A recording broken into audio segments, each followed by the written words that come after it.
I don't know why you say you love me.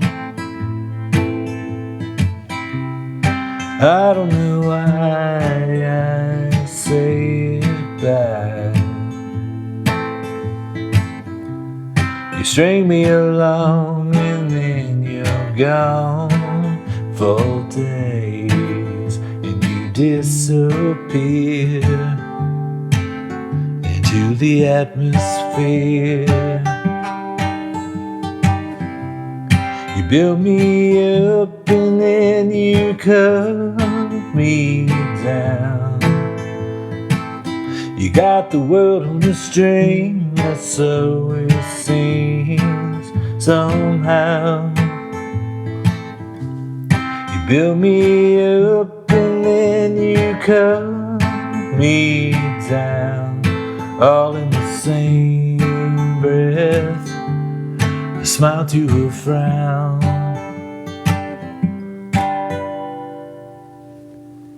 If you're learning to play guitar and you feel like, man, I just sound terrible, I can't, but I'm following all the rules, I'm doing everything that the tutorials say, I'm following chord diagrams, but I sound terrible, this video is your permission to break the rules. My name is Brandon, this is MyPOVGuitar. I help you learn guitar from the player's point of view, and playing guitar should be fun. In this lesson, I'm going to take a song of mine that I just played and show you how by breaking the rules, it has bounce, it has soul, it has its own style. But if I played it straight, like the tutorials say, it would be pretty boring. So let's get into it, and of course I'm going to show you from your point of view. Okay, a couple of videos back I did a lesson on getting rid of the peg, a finger placement with your right hand that's used in classical guitar, but what I morphed it into was my strumming, and it made all the difference. Your thumb is responsible for strings 6, 5, and 4, and then your third string is your index finger, middle finger is the second, and your ring is the first. What I started doing was almost flicking down if I just wanted to kind of strum. And it became this hybrid of strumming, kind of using that, I would just flick down with the 3 other fingers that I'm using, and then just hit my bass notes with my thumb.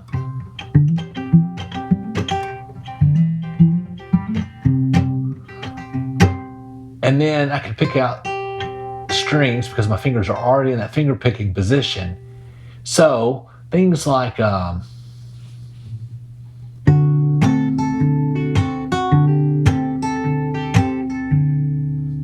I strumming or am I finger picking? Yes, I'm doing both. And what this style of strumming really shows you is how late you can get to your high strings in your chord formations. So if you're struggling, first of all, with changing chords quickly, this here, if you notice, with that song, I don't know.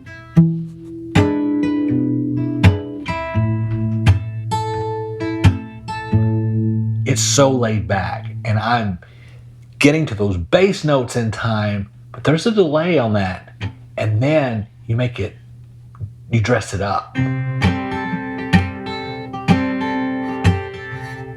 So that finger strumming style really shows how late you can get to strings, the high strings, in making your chords. So if you're having trouble switching chords quickly, just get to the bass note, the root note first. It'll buy you some time to get to those.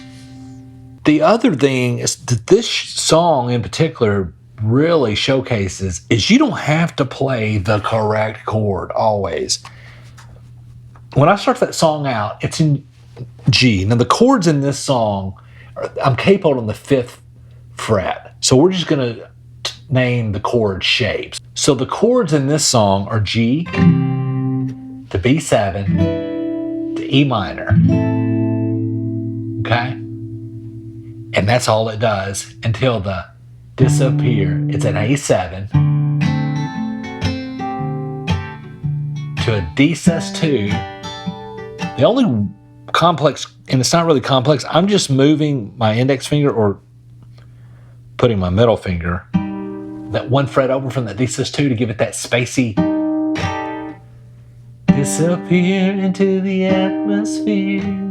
Then he goes back. You build me up and then you cut me down. You got the world on the string. Okay. So when I start out, I'm playing that full G and I'm using my third and fourth finger because I want that full, and I'm strumming it from the first string up. Just to accent it, right?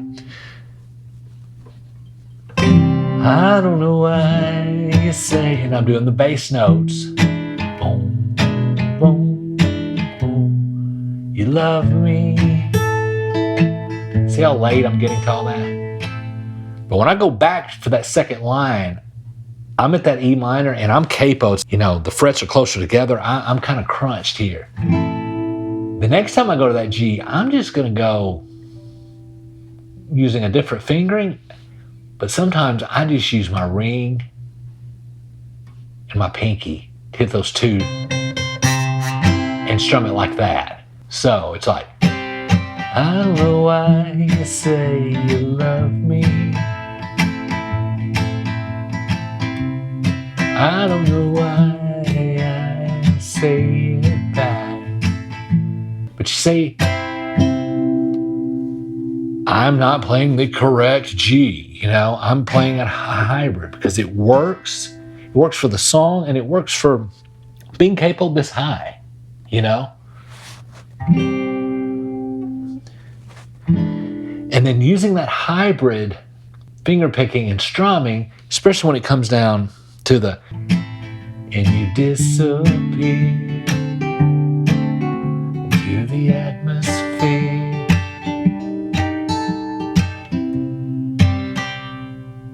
Now coming back into that, you build me up. I do like my two fingers there on the G, but I'm the songwriter, right? This was all preference. It started out as just, well, my fingers are crunched. I'm gonna make a G like that. Sounds good. Sometimes this G sounds better. There's no right or wrong way. For one, it's my song. I'll do with it what I want, even if I want to play it wrong, right? But you can do that in your playing. You don't have to, if the chord chart or chord diagram says, you know, it's that G and it's that C and it's a D major. Well, you don't have to do that. You can play any variation in a D sus2 if you want. If I were to play this song like straight up with the chords and a pick, it would be so milquetoast and be so boring. I don't know why you say you love me. I gotta make the right G chord. I don't know why I say it back. String me along and then you're gone for days. And you disappear into the atmosphere. That sounds horrible. So if your playing is not up to where you think it should be, you don't have to learn more rules. Try breaking them. If this video helped, I'd like you to subscribe and go to MyPOVGuitar.com for more lessons. Until then, we'll see you in the next video.